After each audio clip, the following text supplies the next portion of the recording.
How's everybody doing tonight? Get that up. Hope everybody's doing okay tonight. Letting everybody roll on in.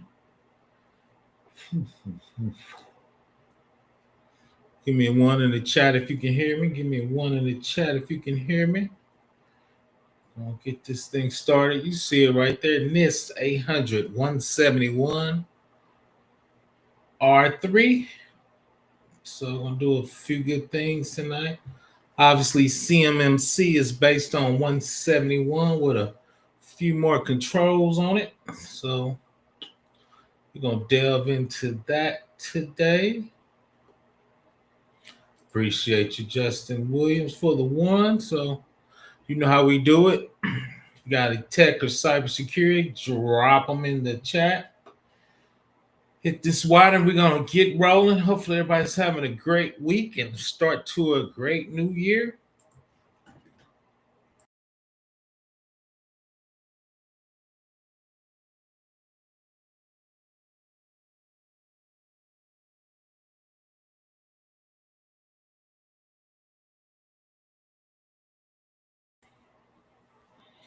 Once again, 171 CMMC, which is hot base.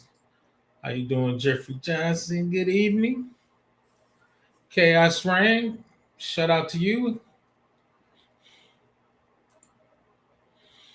So once again, go over that NIST 800 171. Once again, that CMMC, the new DOD's based on it. So we're going to kind of roll through that tonight and take any tech questions or cybersecurity.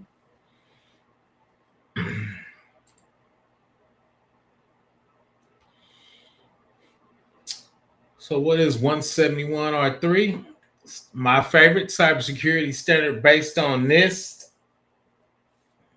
National Institute of Standards and Technology, and to help non-federal organizations protect the confidentiality of CUI, controlled unclassified information, when that information resides on non-federal systems and networks.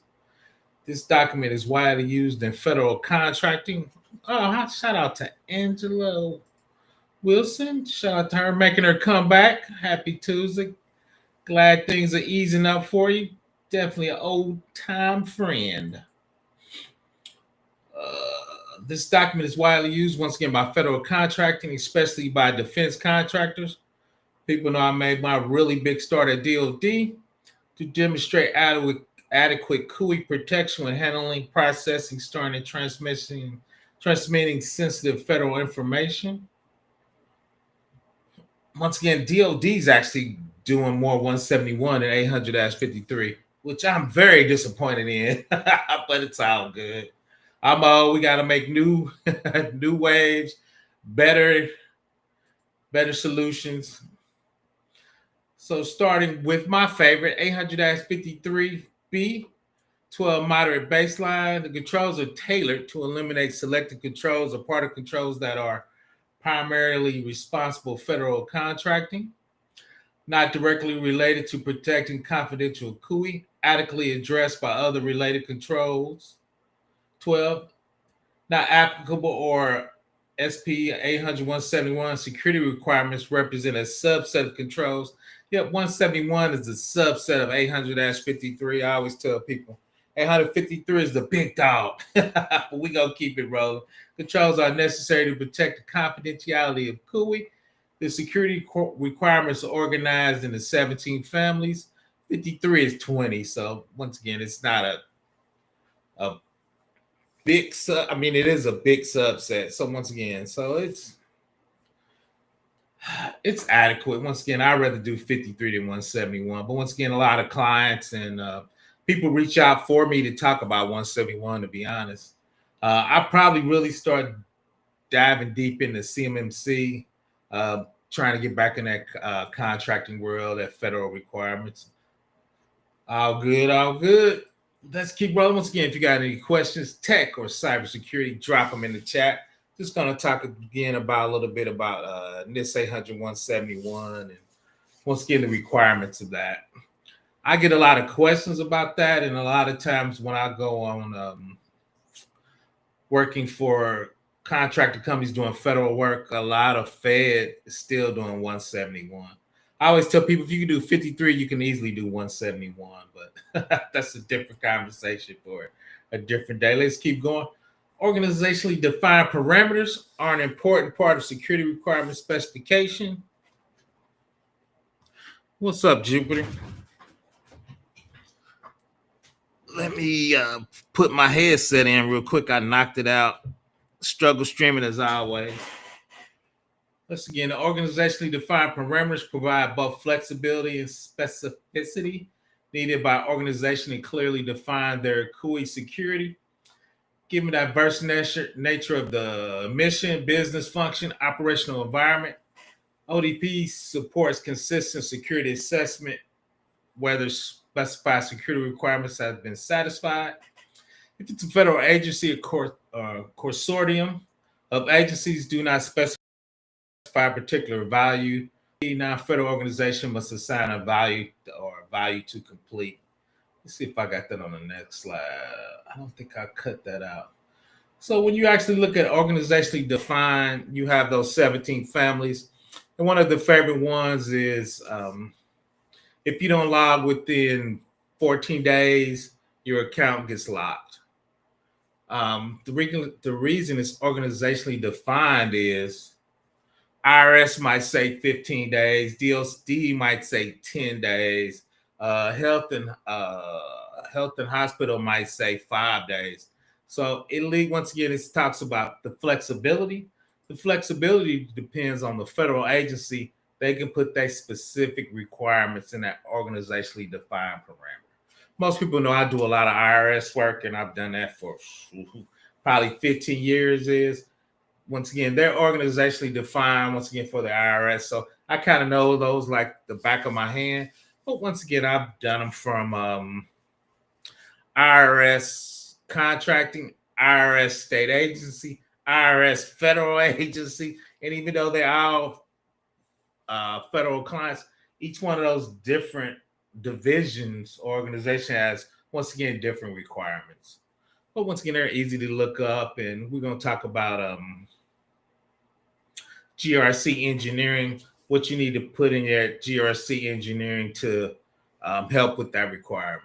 Once again, it automatically, if you don't log in at a particular time, your account gets locked. Then depending on the privilege of that particular account, you might let the security team know, the compliance team knows, the GRC know, or the manager of that particular person. Once again, if it's a high privilege account like a database administrator, DBA, system admin, cloud engineer, when those guys leave, we need to lock them out ASAP because they can actually come and drop your whole account. So once again, depending on your privilege escalation of the particular job role, depends on, once again, how quickly you lock them out. And sometimes when you fire people on a Friday, they have the keys. You won't tell them when they come in Monday. They just locked out. So we done took their access away, bricked their machine, right? Because if they're disgruntled and they have, once again, a high level of security, we want to get them out of the application ASAP. That very rarely happens, but I've seen, once again, guys, they tell you on a Friday, lock them out because we fired them on Monday. Once again, those high value people, targets, you want to get them out of the system because they can do real damage. Once again, what's the purpose and applicability of it? The guidance applies only to non-federal systems not operated by a federal government that process, store, transmit CUI. The requirements are recommended for federal agencies to including contracts and agreement with non-federal organization. The focus on the confidentiality, though many practices also enhance overall information security. Once again, I work for a lot of contracting companies that do work for the Fed. So a lot of times we're working on our corporate non-federal systems, but we could be touching federal data. So that's where a lot of times the 171 comes into play.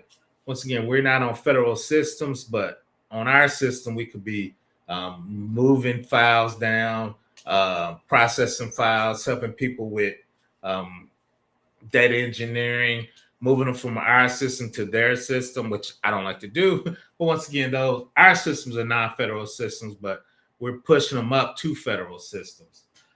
Once again, since we're going from non-federal to federal, if they're 853, I like to be at 853, like, to keep them at the same security level and same security requirements. But once again, a lot of people push back because more security requirements cost more money, cost more time. But I always talk about the risk of that. And we're going to get into that once again, the risk. Structure and content, 800-171 contains security requirements organized into 17 families. We talked about that earlier. Areas of the security practice that cover. Once again, this is the short list. A lot of times once I get on site, we're doing 171. I'll make sure they have the minimum requirements. They need to have these policies and procedures set up for these particular security families, right? Because you got to start somewhere. It's not magic. It's you got to have all the policies and all the procedures and all the plans. So when I step on site, if I'm leading, sometimes I'm not leading, but if I'm leading, I'm checking access control, audit and accountability, configuration management, identification and authentication, incident response, system communication protection, and supply chain risk management. Once again, these are kind of the base policy you need to get rolling really before you start to accept CUI. A lot of times when people hire me, come on site, there are some kind of findings or problems. So usually I got to figure out, okay, we got audited, we didn't pass. Shout out to my favorite PM. She would, help me with the POAM and the schedule. A lot of times in big companies, you dealing with 3 or 4 teams. I might deal with the cloud engineers. I might deal with the PMO office. I might deal with the infrastructure guy and the cloud guy. So they're going to have findings and gaps. And so we need all that in the project plan. We need dependencies. So shout out to the PMs for helping me. I don't specialize in that. I can do it, but I don't like doing it. So a lot of the bigger clients, they already have a PMO office, a project management office. So I work with the PMs to, say, what's our gap in access control? Are we not auditing? Are we not saving to our CM? Configuration management. We don't have gold copies, so we can't roll back, right? All of those will be gaps. So you got to remember, we GRC, I don't fix anything I can, but usually I work with the teams to get those processes and procedures in place, especially from a cloud perspective, especially from an AWS perspective. But once again, these are the base policies and procedures to get us going, to start ramping up. Once again, working with the different teams and figure out what our gaps is. And I've stepped on projects where they don't have anything. So I got to start with the policies and procedures and the plans. We're going to talk about hardening that goes to the cloud engineering and the data DBA teams. Once again, here's the 17 families. We just looked at those base. I think those were 12. 12. But here's the full 17. Access control, awareness and training, audit and accountability, configuration management, identification and authentication, incident response, maintenance, media protection, personnel, physical protection, risk assessment, security assessment and monitoring, system and communication, system information integrity. Shout out to the PMs there in planning, system and service acquisition, and supply chain management. So our PMs will be in planning. System and service acquisition is where we get new services, do a risk assessment before we buy the product. And a lot of times I see that missing. So we got to do the write-up. What's the risk? Why do we buy it? What contracting requirements are we putting on our third parties? That being AWS, Azure, Google, that any of those services we buy that runs in the cloud. So when my man Jupiter Ice is saying, I see you, brother, them separation of duties, you have to put that out there. No, that is true, but Jupiter, you've been there. Sometime in a small company, those separation of duties kind of get co-mingled. So I'm not disagreeing with you, but you worked at some small companies where sometimes that stuff get co-mingled. I'm just trying to make sure I'm not getting it on. When you work for the mature big companies, they got separation of duties, but those 3 dudes in the garage trying to get some government money, Man, they be commingling a lot of stuff, Jupiter Ice. Chime in on that. So we're going to drop the link in a minute. So chime in on that. The key changes in revision 3. Once again, we're talking about that 171. Compared to prior revision 2, revision 3 introduces several important updates. Alignment with my favorite NIST 800-53 R5, more directly mapped once again to the 53 R5, a broader federal control catalog. Refine and tailoring clarity. Revision 3 includes updated tailoring criteria, designed to remove redundancy and clarify which controls apply in which contexts, increase specificity and reduce ambiguity in how requirements are described and assessed. We can always talk about what that is, but you definitely gonna tailor it to your organization, right? Your tech stack from a technology stack is gonna be different from a company. Some people run in AWS, some people run in Azure, some people run in Google, some people are on relational, some people are on NoSQL, some people are, different, once again, different technology stuff. Some people on Windows, some people on Linux. Each one of those, is different. So your tech stack is going to be different, and you're going to tailor that, once again, depending on which company, organization you work, and two, the maturity of it. I really like Cloud, AWS, which is their Amazon Linux, which is a fork of Red Hat. So, that is. I know last don't expect to be top-notch IT specialist as mine. I am a facts, but you've seen it before, man. People be asking me to do stuff. I'm like, dude, I got AWS certifications, but I do it from a GRC perspective, man. I can't be out here architecting your whole security, setting up different orgs, setting up different service policies, the block stuff that, I do it, like you said, I'm a cyber analyst. I do it from a GRC perspective. So I'm definitely with you, but you know what it is.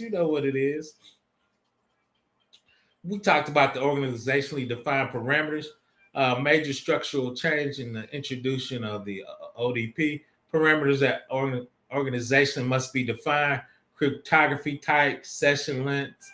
This gives organization flexibility while still meeting outcomes. And that's the thing I like what they did to align with 53. Once again, I've been doing that for 10 years. Once again, organizationally defined. I usually do the, it's the same thing, Dave. We're really talking about non-federal, but CUI in 161 is the same on CMMC. CMMC is basically 171. I think it's 15 extra controls the last time I looked. Once again, CMMC is based on 171. Fewer list requirements, but more nuanced. Total counts of discrete security requirements were reduced, fewer than R2, because some are restructured or consolidated. However, the depth and expectation for documentation implementation specificity increased, including more detailed assessment guidance. Shout out to one of my favorite assessors. He likes that more detailed assessment guidance. Shout out to Dave. Once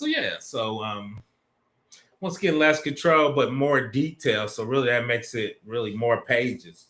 And we're going to get in there talking about, and two, they actually got the 171 A, which is specifically for assessments. And they really broke down the controls in there. And I think Dave, I like that they put the nuance in there. So we're going to talk about what those nuances are and how will we configure that in AWS to meet those requirements. And one of those I'll probably do a lab because AWS config has a default configuration for the organizationally defined. But on I was looking at access control. I think they just did 2 of the controls, but it's 15 of them, 15 other controls. So you have to actually build those up for your particular architecture. And we're going to walk through that and see what that looks like. Once again, drop your questions in the chat. Talking a little bit about 171, which CMMC is based on 171. So I'm thinking about trying to become I think it was RP from a CMMC. once again, so I'll probably try to get back in that federal space. And CMMC is actually, I think, picking up steam. Shout out to Chris Whitlock. I think he said they were giving him a 6-year rollout to actually catch up on that. Like asking a brain surgeon to do surgery on a balloon. I could do it, but don't expect me to be. I feel you on that. And I try to let people know kind of what my specialty is and kind of what I focused on. Like you said, I kind of got out of engineering and got more into compliance. So they engineer it, and I make sure it's compliant with DOD, IRS, state police, FBI, depending on the agency. Like you said, I don't sit up to work. I make sure it complies. All right, let me know when you catch up. Try to catch up on 2 speed. I'm just getting started, so you should be there in a minute. Shout out to my man Dave. He definitely be in the study GRC Discord, chopping it up. Definitely there with them every Thursday night. So shout out to them. Shout out to the President Chris Whitlock and the Vice President B Dubs. If y'all listen, all good. Relation to assessment and compliance, that's what we were talking about. NIST 800-171A is a companion publication that provides assessment procedures to evaluate whether the 171R3 controls are implemented correctly. Right? So the base is we're implementing the controls. The assessments is how do we test the controls or make sure they're done right?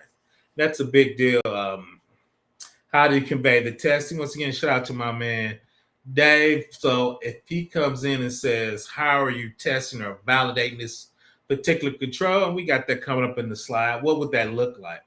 R3 also support consistency with the emerging cybersecurity frameworks and compliance like CMMC, though that has its own verification cycle. Once again, CMMC is based on 171R3 and also, once again, the assessment of that to test and verify that you have it set up correctly. I've seen a lot of people think they have set up correctly, but when you ask them to test and validate it, they would struggle to kind of prove that out. Who should use 171R3? Federal contractors and subcontractors, especially those handling CUI under DOD. NSA is becoming real big on security. They're putting a lot of RFPs. I'm sure Dave and the company he works for getting all that NASA work. GSA or other federal accounts. Organizational required safeguard of CUI in non-federal environments. Security and compliance team preparing for documentation or controls of implementation for a government contract performance. So that's usually what I get hired to do is small and medium-sized company trying to get that government work, get that government dollars. So they have to make sure their systems is compliant with it, or they help the government validate that their systems is compliant. Once again, with the 171 or specifically CMMC.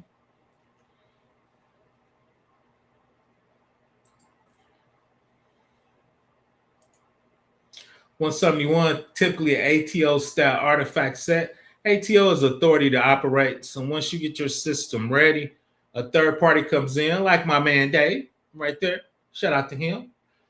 Comes in and validates that your system is ready to do that type of work. Number one on there is system descriptions and boundaries. Define what handles CUI and where your controls apply. Some of the basic artifacts or documentation you need is system security diagram, logical and physical. Data flow diagrams where the CUI or basically information comes in your systems. Once again, you're in the cloud on AWS. What's your IP range? Are you coming through a application load balance, or are you in EC2? My favorite, are you in containers? Are you going through Kubernetes and Docker? Then once again, is that flowing through a particular database? Then once again, you'll have a diagram and configuring that all out there and where that will go. The system boundary state what's in scope versus what is out of scope. Inventory of hardware, software, and cloud service. CUI types handles per CUI registry. So once again, it's just documentation. What's your inventory of systems? What's your inventory of software? In your diagram, you set up your VPC, which is basically your subnets, your networking, what's outside on the internet, what are you keeping internal inside your tenant and inside your corporation.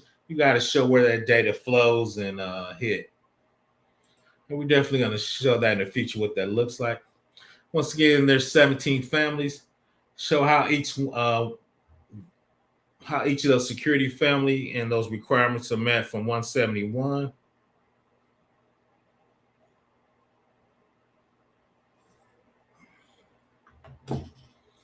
Organization defined documentation, configuration baseline. How you harden it and what you're using to harden it. So when we mean by hardening, what settings are you setting up on your database? What settings are you setting up on your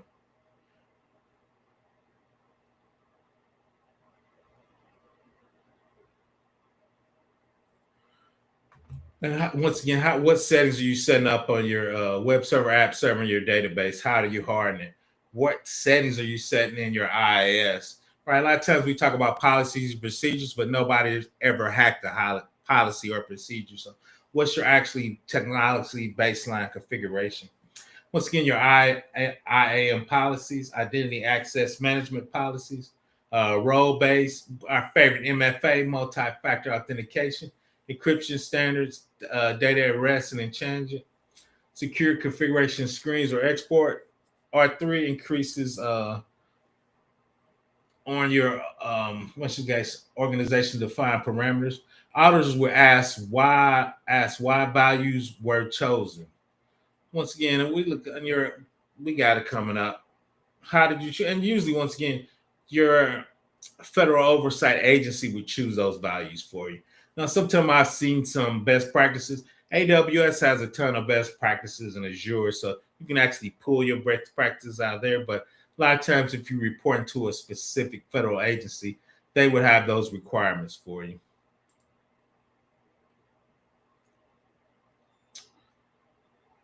Risk management artifacts demonstrate risk-based decision-making, risk assessment, risk register, threat modeling, optional but increasingly expected, impact analysis, risk accepted memos if those applicable. So we're definitely going to do a risk assessment.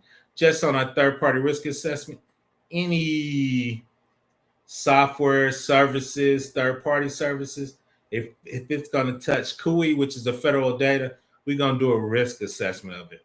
Are you in the cloud? Are you FedRAMP? Do you have a SOC 2 type 2? What things do you have in place to do that? And once again, threat model. I don't see a lot of threat models very often unless you're very mature. I've done probably 3 or 4 threat models. I got a couple videos of me doing threat models. So, but in real life, I don't see a lot of threat models. Once again, that's very mature. I see a ton of risk registers. I just don't see a ton of threat models, but maybe that's going to come more in effect since 171 R3 is asking for. Assessment and validation of artifacts. Prove controls actually work. Control test procedures and outcome. Independent or internal assessment report. I do a lot of internal assessments. A lot of times when you hire me, I'm coming in and do internal assessments to make sure we're ready for the independent outside. You want to make sure you don't have a lot of errors or a lot of issues or shut up. We know Dave make a lot of money, so we want to have him in and out. We don't want our 3POs, third-party assessors, taking too long. We want to say, here's the requirements, here's the policy, here's the procedure, here's the plan, here's the output. And we got a couple more slides coming in. We writing this is inside our container. Here's our documentation. Here's our vulnerability scan. Here's our compliance scan. Here's our gap. Here's our POAM. Right? But shout out, we're going to work with our favorite PMO in the house to make sure all our documentation is tight. So we don't have to worry about Dave, the excellent third-party assessor. POAMs track gaps transparently. In the POAM, we have a control ID, weakness description, root cause, plan remediation, milestones and dates we're going to fix. And once again, what's the risk of us not being able to put this security control on there? So one time we had this app and we needed this AES 256 FIPS 140-2 security. We put it on the app. It broke the app. So, okay, we can't have this particular level of encryption. So we picked the lower encryption took it off the internet. Anybody touching it had to do a reserved IP, meaning only certain machines could get to that app because it was an internal app. So those are the mitigating controls we put in there, remediation in there. We have to get with our assessor, shout out to Dave, to see if he would accept something like that. But then the milestone is, when is the app going to be able to handle the big boy encryption, right? So that's what it would be in your pro-am. Once again, the weakness was we took a lesser encryption, but our risk rating was we took it off the internet because it was internal. We used reserved IP because only like 10 people were using the app. So only these 10 laptops could get to the app. You actually had the VPN inside our internal network before you actually got to the app. So once again, what's your weakness and what's your compensating and mitigating controls to do that? And once again, will your auditor, shout out to Dave, will he accept that? Let's keep rolling. So readiness and detection capabilities. Once again, you're going to have your incident response plan, incident reporting plan, reporting procedures, including federal notification.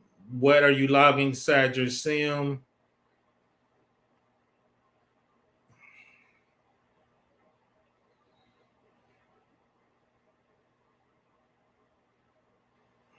What's your log retention? Once again, IRS, you got to keep your logs for you got to keep your logs for 7 years.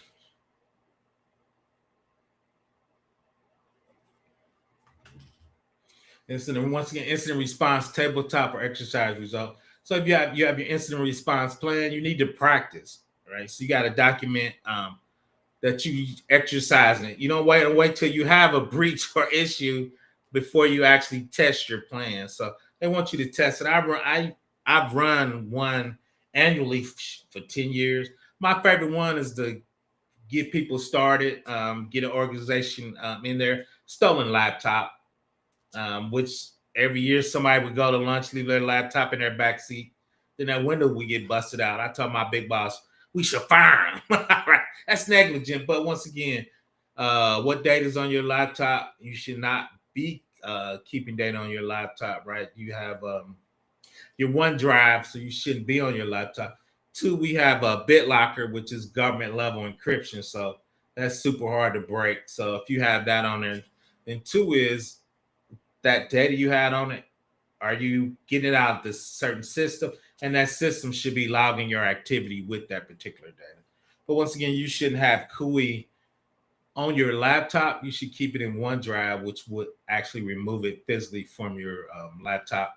Then we could actually just brick your laptop remotely. So, but once again, we got to practice that. Make sure everybody know from a tabletop what security requirements we have on laptops. We want to make sure they're hard, and we want to make sure we're doing BitLocker. We want to make sure we're logging certain movements on your laptop. And 2, you shouldn't be saving CUI or federal data specifically on C. It should be in your OneDrive. So that's one thing that should come out of your laptop, especially with certain supervisors in exercise, and they can let their employees know that if you're saving stuff on your CNI OneDrive, we will fire you. You out of here.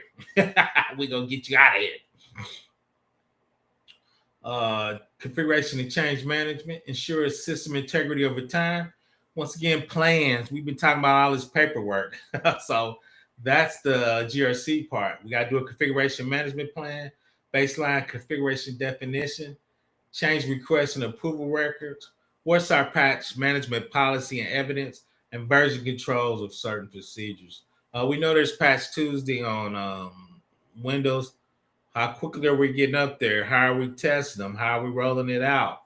How do we validate that that patch didn't break anything, right? That's going to be part of our configuration management plan. And if you look back, we have a number of plans, right? So that's part of the documentation from GRC. But once again, a lot of times I report it to compliance directors. Identity, access, and personal security.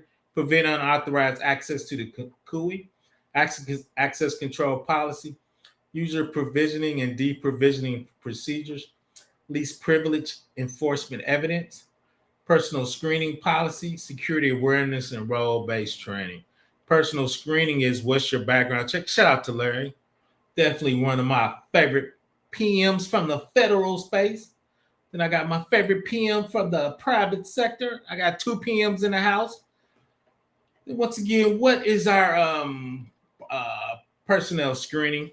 Once again, that's usually background check. Usually, if you're in cybersecurity, on the Fed space, and even compliant, usually I get a drug test and background check. They want you to have a certain credit score, which I thought was always weird. They want you to have a certain credit score. You can't have no felonies, then you can usually get the job. And once again, user provisioning, when we give you a laptop and when we take it away, right? We talked about lost laptop. That actually would be a deprovisioning of that particular laptop. Then 2, also deprovisioning is when we fire you, how quickly can we get your privileges off the system? Most of the time, it's not a big deal. But once again, you have high level people with high security. You want to deprovision them, aka turn down. I don't like that phrase. But how quickly, when you say you're going to fire them or walk them out, how quickly can you get those privileges out? And what you see a lot of times is ex-employees end up logging back on because we didn't get all their privileges out of there. So the MFA, get their password. 2 is if you don't log in certain days, locking their privileges out. But once again, you need to practice your deprovisioning and say, okay, when a person leaves, we can hit a button. It's gonna. And 2 is as a developer, you want to make sure you take their access keys away, their compiler keys, if they can push code. So depending on the job role and responsibilities, you can have a lot of access with certain people. DevOps guys, DevSecOps guys. Once again, make sure you get their privileges out there. Supply chain and external services. Address third-party risk. Once again, expanded focus in R3. Vendor inventory handling, the CUI. Vendor risk assessment. Flow down contract clause. Cloud service responsibility matrix, the share matrix responsibility, external system connection agreements, if any. We're gonna have some of those. So once again, address third-party risk. Anytime we bring software into the organization or we pick up a new service, Dave is gonna be looking for a risk assessment of that particular software. Vendor inventory, what vendors do we have? We had an issue, it probably was 6 or 7 years ago. People were using Log4j. People have vendors that was SaaS service. They were using Log4j, so they had no idea that their data was at risk because they didn't know what services and software bills or materials that their SaaS vendors were using. So the question is, do we need to know that? So depending on the level of CUI, I think we need to know at a high level what your tech stack is for your third-party vendors. Because if they have security issues, you got to be aware of those. Once again, cloud service responsibility, shared matrix. So if you're using SaaS, the cloud vendor has certain security requirements, and you have certain. So it depends on if you're using SaaS, PaaS, or IaaS, which is infrastructure code. That depends on what security you're responsible for and what security they're responsible for. Once again, these are the base policies, the foundational set, your minimum expectation of policies, just to get started. So a lot of times when I come on site from 800, 171, these are the things I'm looking for. A lot of times, probably most times when people hire me, they got a finding, so I need to come in and fix. So I need to review these base policies to make sure they have them and make sure they're at a federal level. Once again, access control, incident response, configuration management, risk management, media protection, system and communication, identification and authorization, and training is real big. So that's usually in there. Security awareness training. Even if they're not paying attention, we want them to look at the video and click that they reviewed it, right? So now if they do something that was in the video, we can fire you ASAP. You out of here, right? Once again, put your Mr. Whitlock. I don't like you putting pressure on me. Shout out to Mr. Whitlock, the president of study GRC, putting pressure on it. PBO is just going to ignore Mr. Whitlock's question on that particular one. Typical ATO style artifacts, executive summaries and ATO, compliance summary, residual risk statement, poem posture, and executive attestation. The only one I've really seen a lot of is the executive attestation, meaning they know the risk of this organization. I'm gonna make sure he sees that so he can't blame PMO. The rest of them, the poem, which is the schedule, usually we audit of the risk. I guess we do write that up. Once again, residual risk and compliance summary. I feel censored. You are not censored. I just didn't like your question. Shout out to my man, Chris Whitlock. I always helping the old people. Once again, scenario and how artifacts are drawn here. I'll drop the link. Oh, shit, I got 10 more slides. PBO did too many slides. Here, I'll drop the link if anybody wants to come up with some tech questions. Got the PMs in the house. Got Cyber Stoic in the house. Chris probably studying. Scenario prime contractors, pre-awarded due diligence, federal agencies, contract security validation. I do a lot of that for in-house. CMMC prep, we know CMMC is based on 171. Evidence reuse, GovRAMP like programs, control inheritance, internal governance, risk accountability. So from 171, these particular companies will roll over to these particular things. Once again, I come in working with prime contractors to help with due diligence. I've done a piece of all of that. I haven't specifically done CMMC.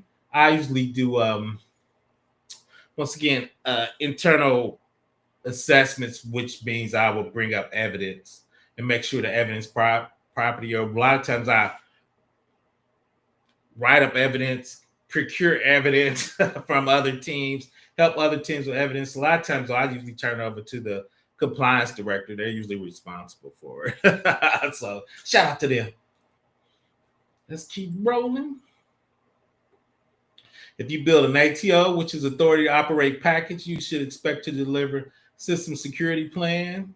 We're gonna look a little more about the 171, the assessment part of that.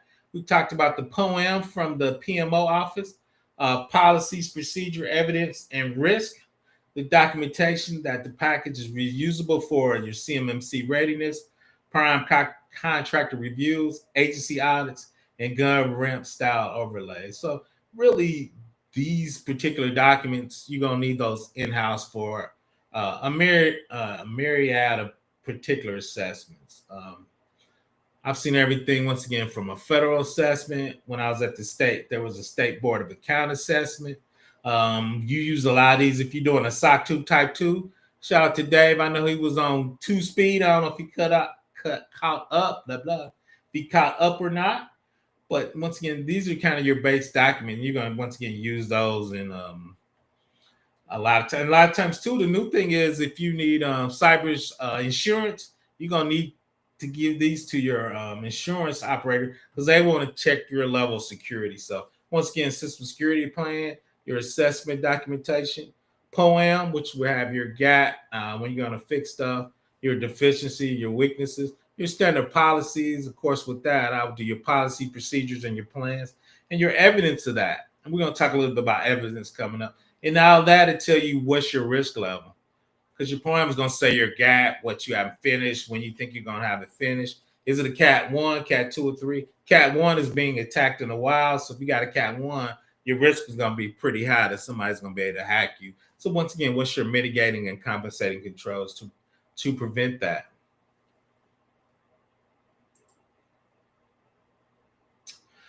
Here's your 171A. We were looking at the controls of your access control.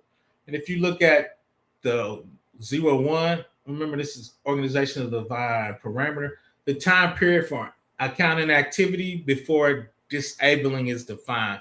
So when I looked at it, that was defined inside my AWS best practices. I think it was 30 days for IRS. But then when I came down to ODP2 is the time with which you notify account manager So if your account becomes inactive at 30 days, but you come back in 45 days and you're still inactive, but that account has not been dropped or deleted, who do you notify? Do you notify your account manager, your personnel, or your roles?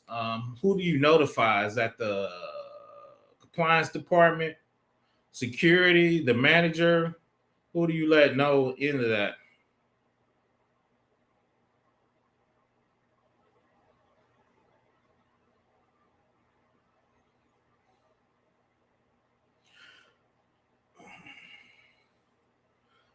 So once again, we would build that ourselves inside AWS, and we would talk about how we would build it. How do we notify? Part of that is your common continuous monitoring.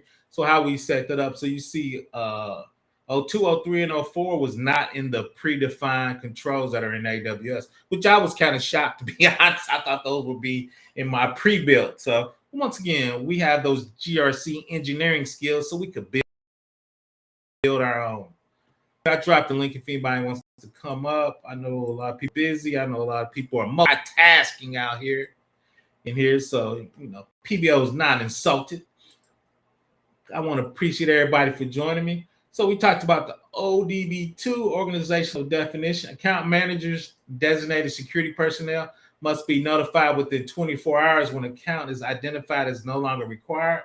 It should be documented in your system security plan. We talked about that earlier. Your access control policy and your IAM procedure, right? So once again, we know GRC is about documentation. So shout out to Dave. I keep putting a lot of pressure on him as the SOC 2 CMMC guru, 171 guru. These are the documentations he's going to be looking at to make sure you have. Remember, organization defined. We send 24 hours for this particular org. Right? Each one could be a little different. That's the flexibility of it. The AWS control structure. How would AWS support this parameter? The accounting lifecycle is tracked. We will put that in the AWS entity identity access and management, and also in your AWS config. Detection of inactivity will be your IAM credential report. So we make sure we run that, put that in our package probably once a month. So let's see which accounts are inactive or unused. Then we know after a certain level, if they're on this report, we need to be deleting those after 30 days. How do we notify the different teams and managers? EventBridge is their bus. You can put information on. SNS basically is how you send out emails in AWS. Audit evidence, configuration, evaluation, and CloudTrail is where you log all the information. Because sometimes Dave's going to ask you, well, how do I know you did it? Well, let's go in the logs. We can see what we documented in the logs, right? It ran it. We ran our process, and it's in our log, so we can make sure it's in there. Then there's an enforcement trigger. Lambda is just programming. Of course, my favorite programming is Python. So in Python, we can have it actually delete that particular user after a certain amount of time. Once we get comfortable and mature, it was been active for 20 days. After 20 days, we can actually just write all the privileges we're taking away into a log in case we need to get it back. But then we can actually have the Lambda Python actually take them out of AAM, delete their account, delete their keys if they had any, delete any of their access code. If they could push code, delete it out. If it's a regular user, delete that particular privilege account that they haven't logged in. And obviously they don't need it. Once again, just invalidate it and drop it.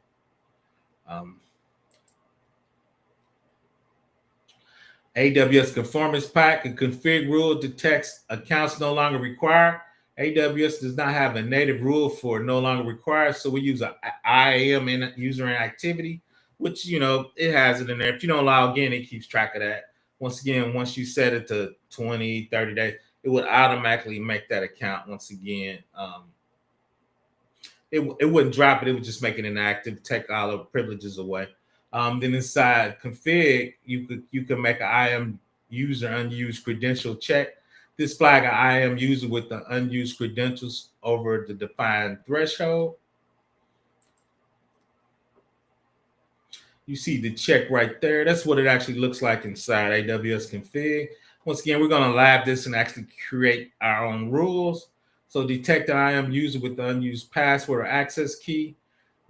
Remember that was the ODB2, so that's how we can track it back to our 171A source identified.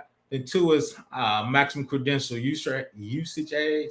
So if you haven't logged in with 45 days, we take you out the box, right? So that's what that means. So let's keep going. Notification to enforce, once again, ODP2, to satisfy time period within which to notify. Event bridge, once again, is the bus. The SNS is how you send out email inside AWS. So basically you said on the bus, when you see that rule change, you're going to make it non-compliant for that particular rule. Then once you make that rule non-compliant, meaning it's longer than 45 days, they would actually put it on the SNS to log it and actually send that out to probably the security group. Once again, definition is going to be in the SSP and access control. This again, once again, evidence produced for auditors. Shout out to Dave. We want to make sure we got evidence for him when he comes on site. We have our definition, once again, software security plan, access control policy, config rule status. Once again, we built that in AWS config. The detection timestamp will be in your config evaluation. Notification timestamp, meaning we're sending it to somebody, will be the event bridge with your SNS. What's your receipt proof that you send it to somebody? It's your SNS delivery logs. What's your audit trail that these things happens? When you do API calls, they all get written to CloudTrail. And we have continuous monitoring will be your conformance pack. So it'll tell you what percentage of those controls are met or not met. That particular one we looked at, it's going to be a transactional control, meaning you're going to have users not logging in, users getting removed, users becoming inactive, users we had to put back in because they were on vacation or something for a month. So that's so that I call it transaction. But once again, your auditor is going to ask you for documentation. This is the artifact documentation we would get ready for auditors. It's all good. I've been giving you a shout out as you came through. So once again, one of my favorite assessors in the house, Dave. So once again, if he's doing a SOC 2 Type 2 CMMC, this is the documentation we will have ready for him. So we want to make sure we give him so much documentation, he leaves us alone. That's how good we are. We just say, here's the bucket, here's the documentation, and we're going to have each one of those documentation labeled, because you see that ODB2, so it'll say ODB2, so he can say he's looking up access control, organization 502. We'll put it on there, and we'll have Dave leave us alone because he got so much documentation. PBO got him tied up. What's going on? I'm talking about you. Oh, shoot. What's going on, man? Oh, not much, man. This restream is it's a different setup than I'm used to. So yeah, it is. I'm trying to let me get you on the screen. So everybody can see your pretty face. But now some of the evidence for auditors inside AWS, this is what we would have in our S3 bucket. That's for compliance. Then once again, our auditors come in. Shout out to Dave. We would give him access to the bucket, and he would go through his assessment and ask for different stuff. But PBO would say it's all in the bucket, man. Just look at the parameters. We got an organization defined. But a lot of times too, which I don't do a lot with, but it's becoming common, is Dave wants to see the ticket when somebody's got taken out or turned down. A lot of times I set up the process, so I don't do the ticket sometimes. So I'm getting used to now a couple of my other jobs. They were like, the auditor asked for the tickets. I'm like, I don't do the tickets. I set up the process. The engineer knows this is the ticket, and their manager knows to set up the ticket for the turn down. But so I'll be getting a little more involved. But if you have this set up, this should be the ticket should actually initiate all the documentation for that process to happen. So when they do the ticket of the turn down, you should get once again, you should already have the system security plan, the policy, the config, all that should get logged when they take a user out, take away his access, and drop him.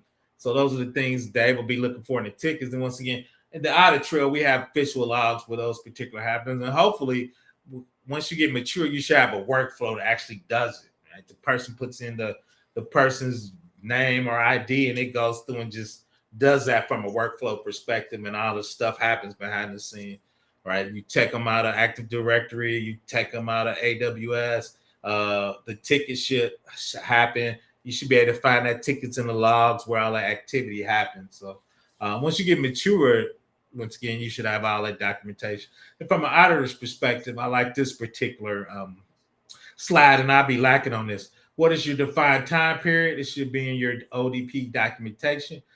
How do you detect accounts no longer required? That should be in your configuration rules.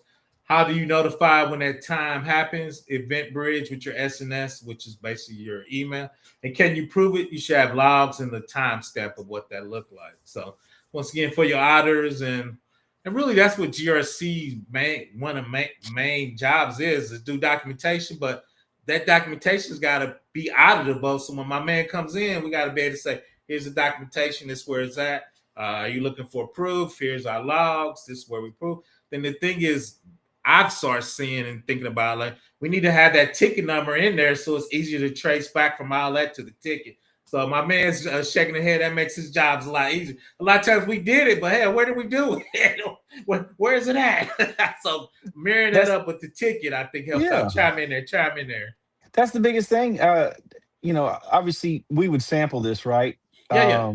So how do we get a good sample if we don't have a ticket number, or at least a name, or and a date? When did they get terminated, etc. Right. So I saw your ODP, which is kind of some new lingo for me. And it's funny that Dr. Oger said this is his year of explaining all those acronyms, right? But me personally, I haven't used that because I haven't done a whole bunch of the NIST testing. However, I'm familiar with it. But what I really think is you used the 24-hour rule, and that's kind of what our 24-hour rules. But it seems to me that 171 and ergo 53 kind of leaves that up to the organization. Is that correct? Am I?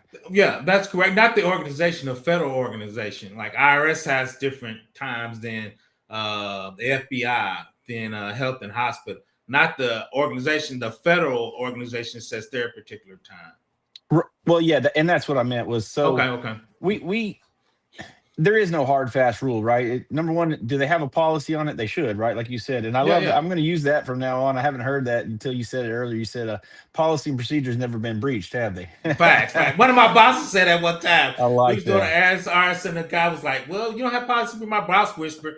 My eyes be like, "You good? Ain't nobody crack." I'm more worried about that hardening. I'm more worried about that stinging over there. I'm like, "Okay, big boss."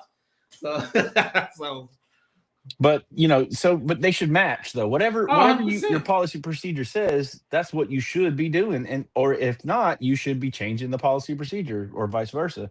And so our golden rule is like when they say, well, what's a reasonable amount of time? I say, well, how long do you think it takes you to get breached? And I don't say it like a smartass, although I want to, right? But like how long do you think somebody could go in there? I mean, if I was a disgruntled employee and I went home and I could still log in from my own laptop, that's a whole nother issue, right? But if I could log in that way, I'm going to do it right away. Probably, I'm not going to.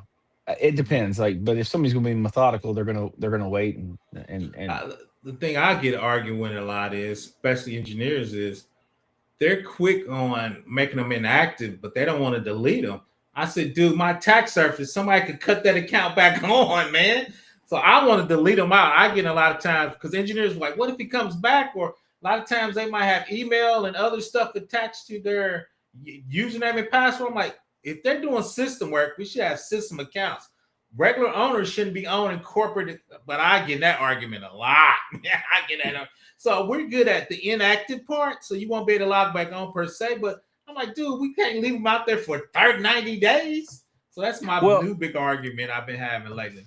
That's very funny you bring that up because I have a lot of clients that do the same thing. And it's like you just said, though, is because so somebody else could go to the email and review and see if there's any business in there they may have missed. Obviously, you can switch over email, but if you have that account there, they can just log into that, use that. Now, you said something about somebody turning it back on or whatever, but look, if a bad guy's already or girl is already in the system to be able to do that, you already got bigger problems. You know what I mean? Yeah, I do, but don't give them a pass though, man. I think we should kick them out. I agree with you, like you said, but I don't. But I see somebody come in with the same name and they accidentally cut their account on because their name was duplicate. So I'm like, well, I guess that definitely could happen, obviously, but so right. somebody needs to pay a little bit more attention.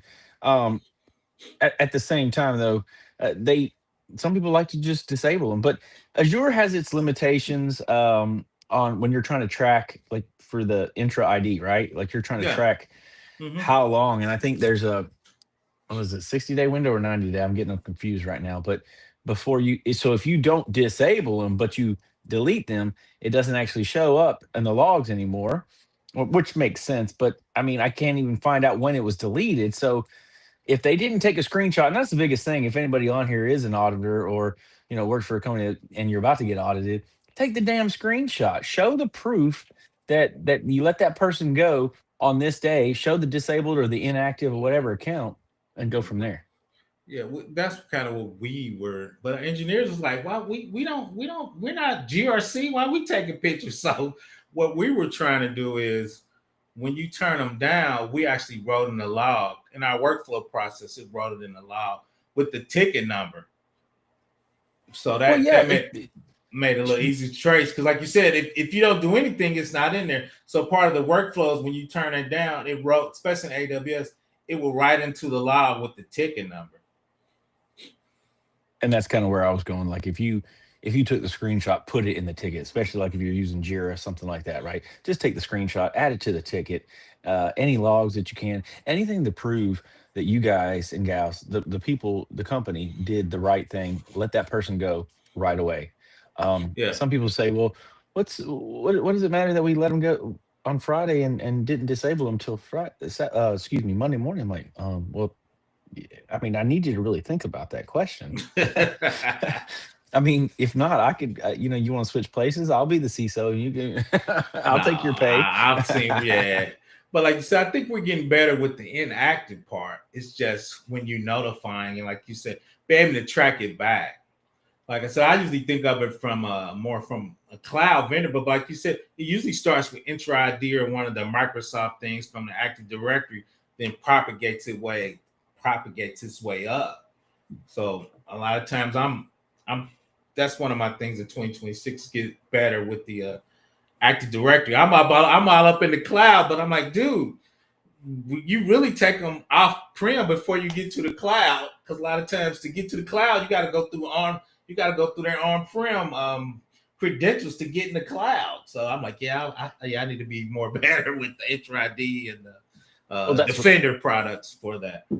That's what I love about the SSO, though, from a standpoint of you can disable them on the one and they don't get access to anything else anyways. You know what I mean? But then you just got to go through there, and you still need to do, at the very least, quarterly reviews. But, if you do monthly reviews and you still see that this person, if you don't need them there, why are they still there? Like I said, AD is one thing for, accessing the emails or whatever, but if they're still showing up, I mean, again, every application is a little different. I just saw another one. I can't really reference it, but the point is they had two people that were still on there, just like disabled. And I said, how long ago was this? And 10 months ago. I was like, I say a lot. But why does it keep, again, and some of them say, well, we could delete it, but I'm like, well, what's the but? I don't understand. So I don't know. It's just taking up that space. But I see it a lot. So what I do is, and I'm too old to argue. I say we need to take it out, and I send an email. Once they say no, I'm like, okay, it's on the CISO or the compliance director, man. I told you we need to do it, but then I need the auditors to be hard on them. Then I can say, see, I told you we need to get that out of there. We didn't do well on the audit because we left it in too long. But that's, I mean, hell, I've been talking about that for at least a decade, man.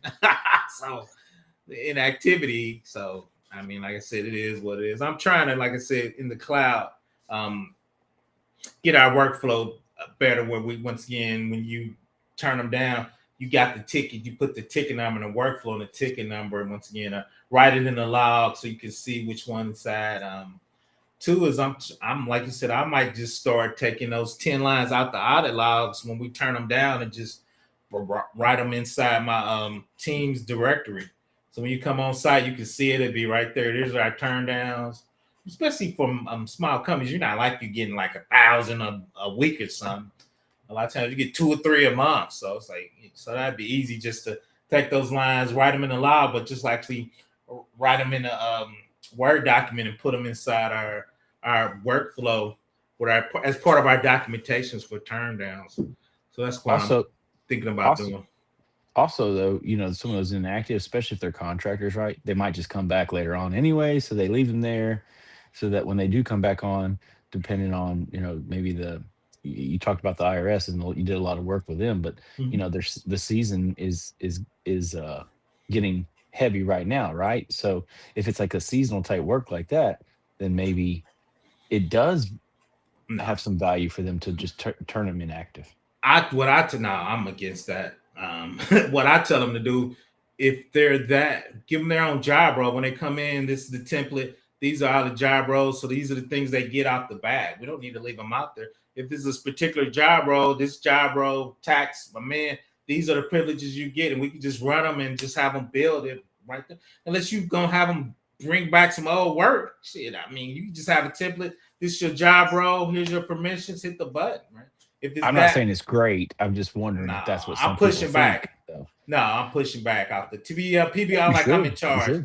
I'm like, nah, we ain't doing that. Just create a job role. So when it comes up, you hit the button. It gives them their give them active director, their teams, their cloud permissions. You know, if they're on special projects, whatever it is, you can just have it in a template. If it's that important and it's that recurring, let's just do a template so we can hit a button and build it. I don't like leaving people out there. That's the difference, though, between somebody or an organization that, you know, has been there, done that, or has somebody working for them that knows what's going on, or they hire somebody like yourself to help them. Let me be perfectly clear. PBO here's a lot. Like, no. Like, okay, I can ask. I'm old. You gotta tell me no. But I'm kind of putting you on the spot. These are the things we need to do. These are things we not want to do. These are the things we're doing now. We're not in compliance. So when we come out of the audit, I'm going to say, man, I asked you to do that. You told me no. Right. So that's where I really think of readiness you know, because we do readiness a lot for clients. And it's not, obviously, it's not as expensive as a regular engagement, but we don't want to charge you for an engagement if you guys are clearly not ready. It's just a waste of all of our times and some money, right? So I said that and I don't know if you heard it. I said that. That's what I get hired a lot of times is for the readiness review before you come, because a lot of times I'm gonna do an internal assessment because I'm a lot cheaper than Dave Stoic. So they hire me to come in and I do a lot to make sure, once again, we have our policies and procedures. Here's our readiness stack for that particular one. What was that particular part of their readiness review? And yeah, you're right. I mean, the hiring us as a firm would be more expensive, and that's where, you know, contractors like yourself and some other people that are in or maybe on the call. I don't know. You know, that's where there is some work there. But again, you know, working for yourself, that's a whole nother story sometimes. You know, you got to think about insurance and things like that. I know we're not going on that topic, so I'll get off. I said, I don't know if you hear that. A lot of this, part of this, and I don't know if you can see the screen, this is kind of like you said, your readiness-based receipt policies you need to be done.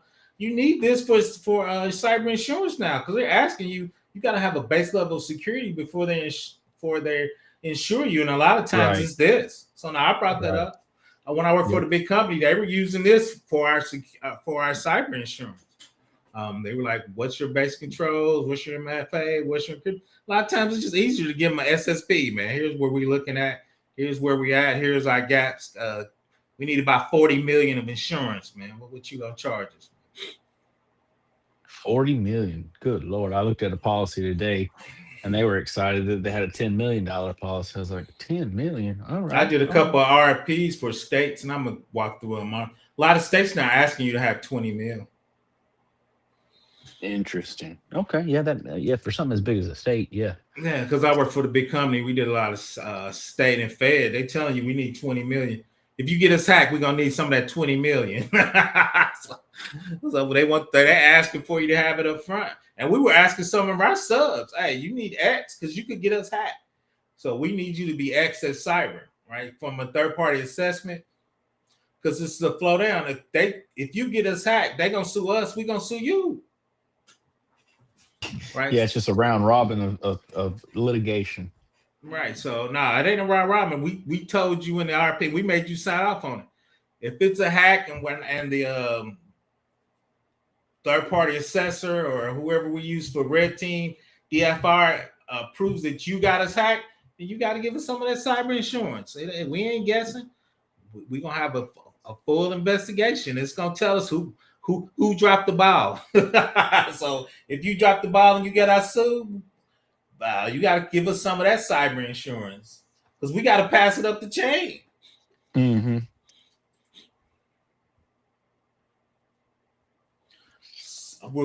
Security expert said, I'm incorporated. Even if I'm required to have insurance to work for a big four professional service company, a lot of times not, because you're really working as a sub for that particular big four professional. Now, they got a ton of a cyber insurance. Long story short, I actually asked an FBI agent, does he think I needed it?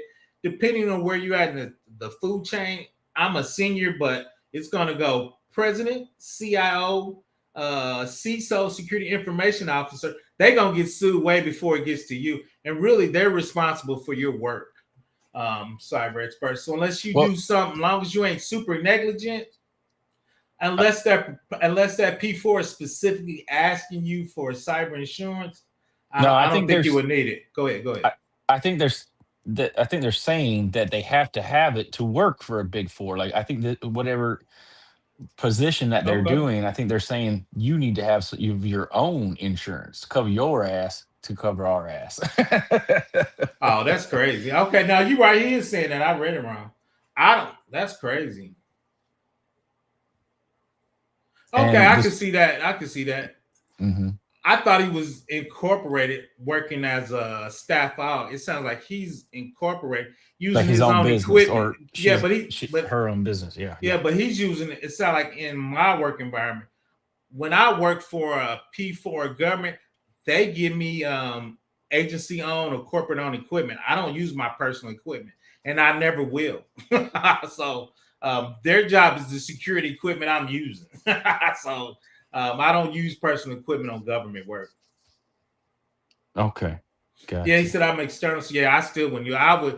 I would get big four equipment that I would work on. I wouldn't work on my personal equipment. But no, I see what you're saying. But yeah, I would. You got to pay me a lot of money if I got to have insurance like that. You got to pay me a lot of money. Yeah, and just to fall back, when I was talking about insurance at the beginning, I was talking about like if you were incorporated, that's kind of where I was going. And I know you were also leaning towards the cyber insurance, and they do correlate. But I was just saying, if you're gonna be your own personal advisor, right? It is good to get insurance possibly to cover yourself, like some type of umbrella. Oh, I do have an umbrella. Yeah. I got two. Yeah, I'm talking too much. I got $2 million umbrella. But the odds of me getting sued is really small. In that chain, when I talk to people, once again, even though I'm a senior, dude, you got a president, board of directors, CIO, CISO. I ended up working for the compliance director. I'm like 7 levels deep. I know, but if that company can sue you for just a portion of it and recoup some of the losses. Oh, I agree.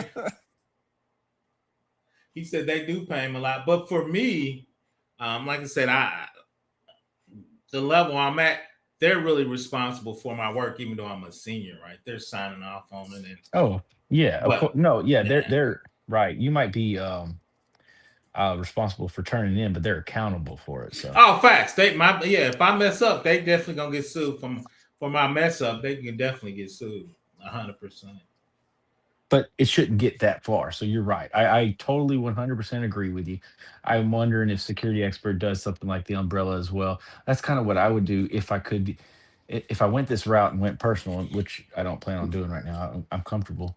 But at the same time, that does sound like a great idea for you. You having that umbrella, and I'm wondering, are you able to, with that umbrella, do you have to specify all things you want it to cover? I mean, that's the whole point of No, having no, no, umbrella, right? no. Okay. Umbrella is the thing. The only good and bad thing about umbrella, you got to max out all your other insurance. Like your car, Oh, my maximum my car I think is 300,000. Then my Jesus, umbrella, Pete. but my umbrella is cheap, man. My umbrella for 2 million is only like an extra 300 a month, 350 a month. It wasn't something crazy because since But that also covers stuff at your house, like the extra stuff besides yeah, your, yeah, yeah, yeah. yeah, yeah. Somebody files and sue me at my Mm-hmm. house. If Mm-hmm. I run into a Bugatti, I'm covered. That's why I tell people I can hit a Bugatti, I'm covered. If but I'm only covered up to 2 million. So if I hit the V ROM, I think that's 2.7. I would have to come out of pocket. So, Mm-hmm. but the odds of you hitting a $3 million car and totaling it, and I'm an old man. I'll be driving slow, but yeah. So no, I do have the umbrella, just in case. Like I said, when I talk to people, they said the odds of me, even at a senior level, getting sued is pretty small because most companies I work for that are that big, they got cyber insurance anyway, so they're covered. Oh, they bet they better. So But yeah, hey, back so the to odds of back to your me. one. Go Sorry, I ahead. was gonna say back to the 171. Um, Good. so really quick, I was trying to catch up, but what it was the biggest difference between the R2 and the R3? Was there any big difference or not Nah, really? really. They became more aligned with 53 Okay. R5. So they're tech, and that's where that ODP organizationally defined parameter. I think they really elaborated more on those particular controls. And part of the 171, they got a 171A where they really break down the assessment of that. And I think that was a really big part of R3 was coming out with the A, which 53 already had the A. So I heard that phone blaring in your that's background me. My bad. there. My bad. So yeah. So what time? So yeah. So So go ahead. Go yeah, ahead. well, I'm about to jump myself, but I did No, want to you say good. one other thing that you brought up that I wish a lot more people took to heart as a company, and it's uh the training exercises, the BCP, the Oh, DR, yeah. and yeah, exactly, and just doing incident response testing Mm-hmm. and training. Like I'm with another client that I had last year, and I'm like, this looks really familiar. This looks, and I go back and look at the old last year's evidence. I was like, yeah, they did was change the date. Now I'm not saying that they didn't run it again, but my point was like, wow. I mean, maybe pick a different topic to test on. I don't know, man. I there's so many things, this, right? That we can suggest all day, every day. And then if they're still meeting the requirement though, like you said, okay, well, I guess I gotta pass you, or whatever the case may be. But it's So just yeah, annoying when they're not, that they could do more, but like, why and aren't you doing more? I think too as GRC, I think we need to push it. Like I usually run a lot of times our incident response exercises. So once again, I do. I usually start off with stolen laptop with the executives. Then I start going through OWASP top 10. Shout out to Chris Whitlock. They usually have a risk register. Usually I pull some out of the risk register and say, okay, you saying we could, be attacked with stuffing credentials? Let's go through that. What that look like? Will our defender block that? If we get a 0 day, how are we going to handle it?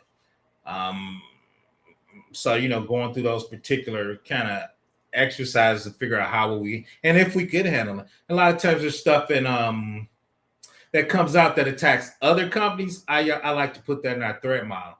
Like if they're not industry and it happened to them, okay, if that happens to us, what are we good or not good, right?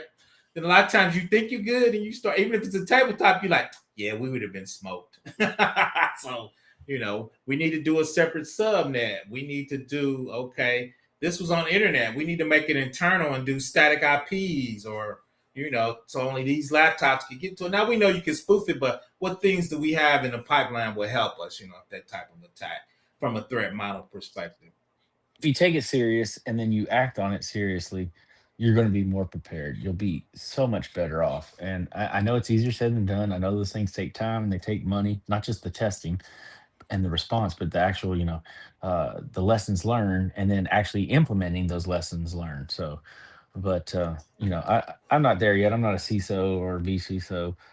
Sometimes I don't even know if I want to do that, but Oh, I I just don't. I don't. My thing, what I try to do is, and the value add for me is let me help the teams do that, right? Because yeah. I can set up the meetings and tabletop. Let's be real, we just walking through paper. It ain't like we actually, a lot of times we actually like to try to do it online, right? But it's really a paper exercise, so it shouldn't be that difficult to run through some paper. You Okay, know, go you ahead. got me thinking. There are some companies out there, and I don't know if anybody that's still watching could tell us or not, but I'm sure I can Google it afterwards. But that actually do that? Do they do incident response testing? Oh Like you yeah, tell them a scenario, and then they kind of set up something so that your favorite guys do that. Black Hills, BHIS do that? Okay, I thought Black so. Hills do Okay, it. I don't They know. My I brain use was that. going somewhere else. Then. Yeah, Okay. they got their game. Breaches and Oh, back doors. back doors and breaches. Yeah, yeah, Yeah, yeah, yeah. yeah, I've yeah. done that for a company. I've Oh, done okay, backdoor okay. breaches. I didn't like it. They wanted to run it. I ran it. It wasn't bad. They can you can use their simulation, let's call it, or you can actually hire them to do it. Yeah, no, I hear you. I'm just wondering like where you set up a scenario, they just kind of program it to the point. I don't know. Anyways, I guess they already do. I was just thinking of something else. I've never seen it But part of active. that, shout out to ties a lot of time is the big boys, we gotta hire a third party penetration test. And really that's if you're doing a penetration test, they doing something that for real in your system, man. So we every 3 years we gotta hire for federal contracts. You gotta hire a third. And when I was at DoD, it was crazy. We put them in a conference room and give them 2 low-level passwords and users so they can see if they can escalate it. It was crazy. Sure. So when you're doing big federal level, that's how they do it. So you really test. So if you don't test before, they're gonna eat you up. I seen them take out a domain controller and just take the rest of the system out. I'm like, fuck, we looking bad. They knocked us off in like an hour. So shit. So yeah, so that's like I said, a big federal company. You got to do one every 3 years. Well, yeah, I guess my brain was that does make sense because I've seen consulting firms come in and talk about that, but I was really wondering how in depth they could get, like where, Oh you shit. know, they could make it so surreal to that company that the company almost where you would fool your own team into saying, okay, let's go in here and have this boring ass meeting, and then boom, something No, happens and you just push them to the limit, but without yeah, we without too much panic, but no maybe no we did like I said every 3 years we give them some low level and they see what they can get. So they can. I've seen cool. people take out the domain controllers. I've seen them Well, for take pen out the testing, yes. for Yeah, the yeah, boot. yeah. To me, pen testing is just your internal incident response. It's checking Okay, I it. see what you're saying. That's how I take it, right? Because theoretically they're not starting an incident, but they showing you all your weaknesses. So me, they're hitting you like your incident response. Well, see, then that's why a lot of clients get those MDRs, right? So that they can handle those things. They just kind of keep a track on. They'll get the notification from CrowdStrike or something, but Right, their right, MDR right. comes in there and That takes that care of it. Yeah, Yeah. that's a lot of times that's part of your penetration test is let's see what we can hit, but we tell them to back off because this is part of our test. So we seeing what part they would hit. Now your MDR can come in and say, "Oh yeah, we would have blocked them. We Of would have blocked course. them. Of Yeah, course. you would have blocked them." But a lot of times we tell them to stand down because we want to see our weaknesses. Now MDR is part of our mitigation control because theoretically they should see them in the logs with our MITRE stuff to figure out if it's nation state or somebody internal to catch them. But still, we want to see what they could knock off with because they might be in before our MDR can catch them, right? So we tell them to stand down. But I've seen a lot of times where the MDR was like, they confess, we didn't see them, man. They were moving Mm, along like your regular traffic. We like, oh mm. shit. So that's part of the penetration test is does your MDR see them? Would they been activated? Because a Well, lot of times they just moving like regular, regular people inside your company. it depends on the scope too, right? And the Facts, facts, cost. Yeah. facts. But anyways, well, hey, look, it's always a great time hanging out with you, PVO, and everybody on here watching. I know you the biggest fan of 853 since Santa Claus wore a red suit, I guess. Facts, man. I tell people before you were born, I was doing 53. There you go. There you go. I appreciate you for coming up, man, with those good questions. Thank you. Have a fantastic night, everyone. Take care. I appreciate that. I'll hang out a little longer, see if anybody comes up with any other questions. Once again, shout out to one of my favorite assessors out there doing that good work. He do it in real life, so like to break through. Shout out to my man Dwight. Shout out to yep, facts. And so, let's see. No, facts. Like I said, I do it internally just to kind of shake the bugs out so we won't look too bad when we do external stuff. But shout out to my man, security expert. Shout out to my favorite privacy guy in the house, Dwight. Shout out to Todd checking on the old people. Shout out to Dave, definitely one of the assessors I like dealing with. Definitely my favorite federal PMO in the house. Shout out to my young president, Mr. Whitlock. Definitely check them out on Study GRC on 7 o'clock Eastern. They're going live. Shout out to Jupiter Ice. He usually comes up, but obviously he's busy. No pressure. Let's see who we got. All right. Shout out to Angelique, definitely old friend, making her comeback. Shout out to Chaos Rain doing his thing. Jeffrey Johnson. Justin Williams, I appreciate you. I'm out. Thanks for everybody for joining me. Come check me out Thursday at lunchtime and Friday at lunchtime. We're going to do some lunch and learns. Thursday, we're going to do a lot of states are capping AI data centers because they think they're going to take too much power in the summer. Texas grid is messed up. So if you take out too much power from a Texas grid, they could shut down their data center, which I thought was crazy. So from a third-party assessor, if they're talking about 5 nines, but the state can cut off their power, is it still 5 nines for uptime, right? So we're going to talk about that from a third-party assessment. Then two, I think I'm going to do some AI governance on Friday at lunch. I need to get that done. But once again, I appreciate everybody for joining you. I'm out, Professor Black Ops. Everybody have a great day. Let's get ready for that hump day tomorrow. Once again, I'm out. Hit me up on LinkedIn, Discord. I'm out in these cyber streets. I have to apologize if you send me a little email. I ain't been checking my emails lately. I appreciate you, Larry. PBO, you got to do better. Once again, I appreciate you. Check me out on these cybersecurity streets. I'm out. Everybody have a great hump day tomorrow.